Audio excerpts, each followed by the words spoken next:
नमस्कार.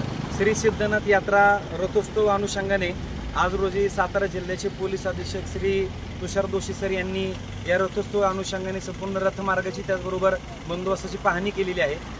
मी सहाय्यक पोलीस निरीक्षक अक्षय सोनवणे, मसवड पोलीस स्टेशन. मी या यात्रेकरिता येणाऱ्या सर्व भाविक भक्तांना सर्वप्रथम मनापासून शुभेच्छा देतो. या यात्रेचा मुख्य दिवस हा 21 तारखेचा आहे. या दिवशी मुख्य रथोत्सव आपल्या मुख्य मसवड शहरामधून हा रथमार्गाने जात असून मोठ्या प्रमाणात जवळपास महाराष्ट्रातून 4 ते 5 लाख भाविक या यात्रेकरिता येत असतात. या अनुषंगाने सर्व प्रशासन आम्ही सज्ज झालेलो आहोत. या अनुषंगाने जास्तीत जास्त बंदोबस्त आमच्या पोलीस प्रशासनाचं, त्याचबरोबर होमगार्ड, त्याचबरोबर इतरही सर्व विभाग ज्यामध्ये महसूल आहे, आरोग्य आहे, त्याचबरोबर बांधकाम विभाग आहे, अशा सर्व जणांच्या कॉन्ट्रीब्युशननी हा बंदोबस्त अत्यंत सुसज्जपणे आम्ही आखणी केलेला आहे. मी सर्व भाविक भक्तांना आजच्या या बंदोबस्त अनुषंगाने विशेष माहिती देतो की या ठिकाणी सातारा बाजूकडून येणाऱ्या लोकांसाठी आम्ही या पोळ पेट्रोल पंप या अनुषंगाने या ठिकाणी पार्किंग व्यवस्था केलेली आहे.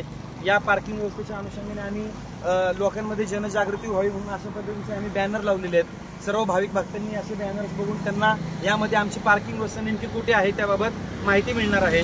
त्याचबरोबर पाकिट चोरी होऊ नये, मोबाईल चोरी होऊ नये, लहान मुलांची आपण काळजी घ्यावी त्यावेळेस, त्याचबरोबर दागदागिन्यांची चोरी होऊ नये याकरता जनजागृती होऊन अशा पद्धतीचे आम्ही बॅनर्स यावर्षी आम्ही आमच्या प्रशासनातर्फे लावलेले आहेत. मी याद्वारे सर्व यात्रेकरिता येणाऱ्या भाविक भक्तांना विनंती करतो, त्याचबरोबर सूचना करतो की सर्वांनी आपल्या मौल्यवान वस्तूंची काळजी घ्यावी व सर्वांनी ही यात्रा सुरळीतपणे पार पाडण्याकरता प्रशासनास सहकार्य करावे. धन्यवाद.